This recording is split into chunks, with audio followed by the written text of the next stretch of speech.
Okay, I'm back again. This one's going to be quick. So, these politicians, they make me look like an oracle sometimes. Do you guys remember when I told you that neither Mark Carney nor Pierre Poilievre would balance the budget? Now, I said this 2 months ago, and I have video evidence. Watch this thing. Pierre Poilievre says he will cut foreign aid in order to pay for some of these infrastructure projects. Do you know how much we paid in foreign aid in 2024? I bet you don't. We spent just over $8 billion US on foreign aid in 2024. Now, that's still a lot of money, but certainly that's not enough to pay for the energy pipeline, for example. So as I said, it feels like we're being conned. So it is either a government led by Pierre Poilievre is going to incur an even higher deficit to pay for these capital projects, or they will sell off what they can to private investors. We've seen this movie before with Kinder Morgan and the Trans Mountain Pipeline, right? Whatever choice you make here, though, there's just too many capital projects in our future. You can't pay for that with foreign aid and tax cuts. Like, tax cuts actually do the opposite, you know? So Mark Carney says he will balance the operational budget over 3 years, but then he has also proposed deficit spending to grow the economy. So I think it's safe to say, irrespective of whoever gets elected in the next election, they are not balancing the damn budget. Like, I will say this though. I like that Mark Carney put a timeline on balancing the operational side of the budget. That's not something we've seen from Pierre Poilievre. That said, he is bullshitting. Well, the first part of that prediction just came true. Mark Carney presented his costed platform yesterday, and guess what? He's going to add $225 billion to the federal deficit over 4 years.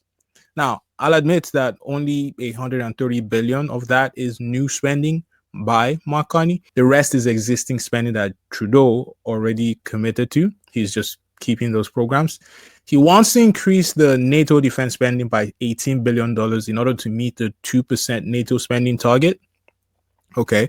Carney also plans to double the pace of home building by creating a standalone agency called the Build Canada Homes. That will cost $3 billion annually over the next 4 years. So that's another $12 billion in deficit spending right there, right? The quick summary is that basically all the spending Mark Carney is proposing is geared towards infrastructure development, healthcare, home building, and national defense, essentially.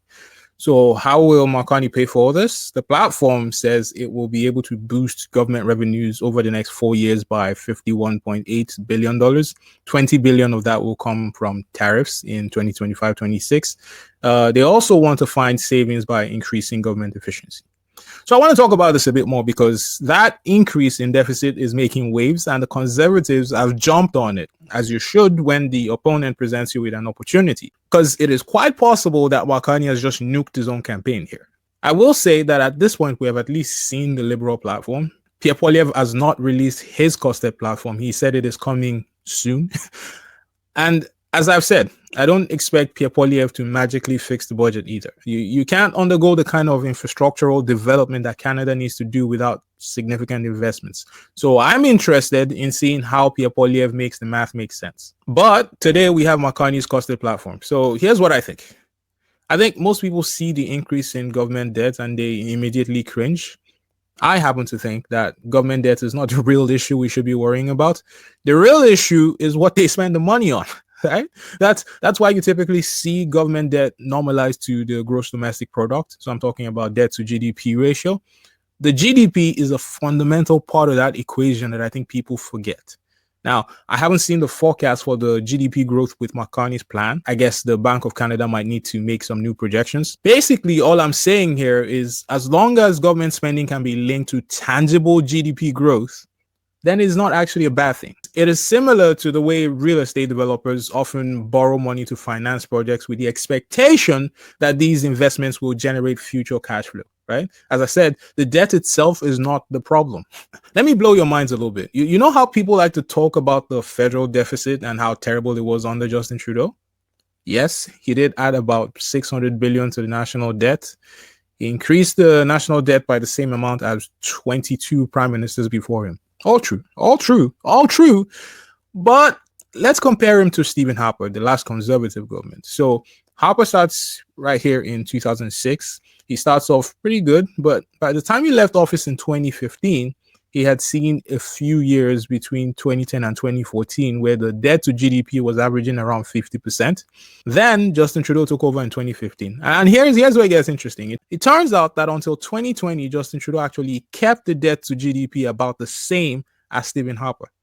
Now, in 2020 and 2021, shit hit the fan. And I'll wager that is where Justin Trudeau added most of the debt that he ended up with, right? You know those COVID checks that many of you were happy to receive when we were in lockdown? Yeah, those.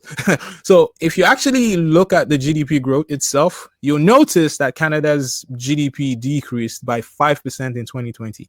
Yes, 5% is a lot. So my point is we went through a period there where we were producing nothing, but the government was shelling out money to individuals and businesses to keep things going. So here's where I'm going with all this. Our country is at a point now where we must build.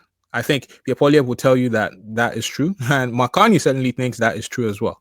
I'm looking forward to seeing how Pierre Poilievre will do that. Like, we cannot expect to spend and grow infrastructure at the rates that we need to without spending.